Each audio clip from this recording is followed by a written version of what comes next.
మొట్టమొదటిసారిగా corona patient దగ్గరికి పోయినటువంటి మొట్టమొదటి మంత్రి నేనే కావచ్చు.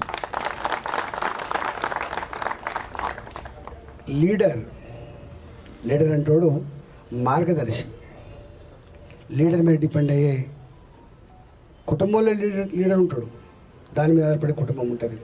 ఒక ఇన్స్టిట్యూట్ లీడర్ ఉంటాడు, దాని మీద ఆధారపడే ఉంటుంది. ఇలా గవర్నమెంట్ కూడా లీడర్ ఉంటాడు, డిపార్ట్మెంట్ కూడా లీడర్ ఉంటాడు.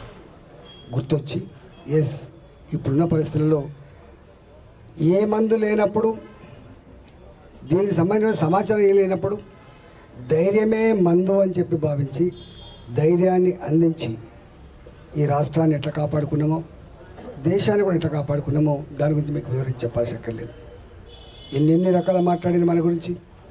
చైనా నెల రోజుల్లోనే 1000 పడకల దవాఖాన నిర్మించి అన్ని సౌకర్యాలు ప్రొవైడ్ చేసి కాపాడుకుంటుందట అని చెప్పి విన్నాం మనం. ఇంకా చైనా నుంచి వెళ్ళి సమాచారం రాదు కాబట్టి. అమెరికా లాంటి దేశంలో అక్కడ డాక్టర్లు, అక్కడ నర్సులు పడుతున్నటువంటి వేదన చూసి మనమే బాధపడ్డాం. ఇంకా అమెరికే గంత బాధపడుతుంది, గంత కన్నీళ్ళు కలుస్తుంది. ఒకవేళ 130-140 కోట్లు ఉన్నటువంటి ఈ దేశంలో, అది మురికి కూపాల పక్కకు ఉండేటువంటి బస్తీల్లో కనుక ఈ రోగం వ్యాపిస్తే శవాల గుట్టలైతే అని చెప్పి చాలామంది భావించారు. కానీ ఈ దేశం అట్లాంటి స్థితికి రాలే. మోడీ గారి నాయకత్వంలో ధైర్యాన్ని అందించి, కొంత వేదనకు గురైనప్పటికీ కూడా ధైర్యాన్ని అందించి, పేదలు ఆకలితో ఉండొద్దని చెప్పి అన్నం పెట్టి, అన్నిటికంటే ముఖ్యమైన విషయం ఏంటంటే ఒక థర్డ్ వరల్డ్ కంట్రీ. మీరు చాలా మేధావులు కాబట్టి మీకు తెలుసు, భారత్ అంటే ఏం భావన ఉంటుంది. భారత్ అంటే ప్రపంచ బ్యాంక్ దగ్గర అప్పుకు పోతుంది. భారత్ అంటే ఏషియన్ డెవలప్మెంట్ దగ్గర అప్పుకు పోతుంది. భారత్ అంటే పేద దేశం. భారత్ థర్డ్ వరల్డ్ కంట్రీ అనే భావన ఉండే. కానీ అలాంటి పేద దేశం, అప్పులకు పోయే దేశం, టెక్నాలజీలో వెనుకబడ్డ దేశం, ఆ దేశం రీసెర్చ్ చేసి అతి తక్కువ కాలంలో వ్యాక్సిన్ ప్రొవైడ్ చేసి 130-140 కోట్ల ప్రజానీకానికి 2వ 3వ డోసు అందించడమే కాకుండా ప్రపంచ ప్రజానీకాన్ని వ్యాక్సిన్ అందించి కాపాడిన దేశం భారత్. ఇవాళ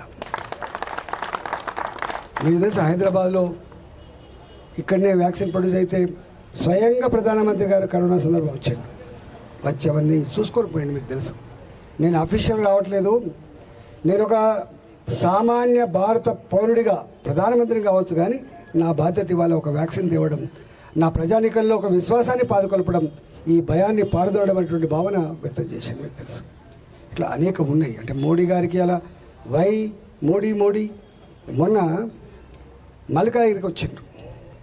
మీ పక్కకే ఉంటుంది. చిన్న పిల్లలు అంటే పేరెంట్స్ పిల్లల్ని భుజాల మీద ఎత్తుకొని వచ్చిండ్రు. మాటలు వచ్చిన పిల్లలు కూడా వచ్చిండ్రు. 80 సంవత్సరాల ముసలివాళ్ళు కూడా వచ్చిండ్రు. వాళ్ళు చూపిన ప్రేమకి ప్రజలు చూపిన ప్రేమకి ఆయన 2 చేతులు సరిపోలే ఆయన అభివాదం చేయడానికి. మోడీ గారికి 2 చేతులు ఎత్తి అభివాదం చేసి కూడా సరిపోలేదని చెప్పి చెప్పుకున్నాను. తెల్లారే నాగర్ కర్నూల్లో నేను దేశం చాలా ప్రాంతాలు తిరిగినా, కానీ ఇంత ప్రేమని మల్కాగిరిలోనే నేను మూట కట్టుకున్నాననే మాట మాట్లాడాను మోడీ గారు. నిన్న జగిత్యాల కూడా మాట చెప్పాను.